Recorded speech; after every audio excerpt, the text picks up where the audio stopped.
హిందూ మనోభావాలు దెబ్బతి ఎంతో మంది హిందూ దేవాలయాలు కూలిపోతున్నాయి, హిందువులని చంపేస్తారు. అక్కడికి వెళ్ళి మాట్లాడొచ్చుగా.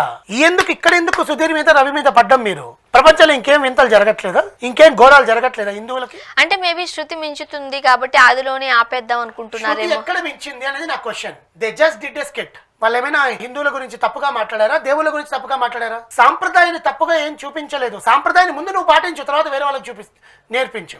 అండ్ వీళ్ళు సుధీర్ గారికి రవి గారికి కాల్స్ చేయడం, బెదిరించడం, ఇది కూడా రవి గారు కూడా ఎక్స్ప్లెయిన్ చేస్తారు. ఈ రోజు రెడ్డి గారు అనే ఎవరో కాల్ చేస్తారు రవి గారికి ఆడియో లీక్ లో. రవి గారు is trying to explain, sir మేము స్కిట్ చేసాము, మీరు వేరే విధంలో పోతోంది టాక్, ప్లీజ్ ఆగండి, నేను చెప్పేది వినందంటే అవతల పర్సన్ అయితే చేస్తే మాట్లాడితే అని మాట్లాడుతున్నారు. కోపం ఉండొచ్చు అండి, వాళ్ళకి అది నచ్చలేదు, కోపం ఉండొచ్చు. The way to communicate is different కదా. ఇప్పుడు హిందువులు కూడా అలా ఫోన్లు చేసి బెదిరించకూడదు కదా.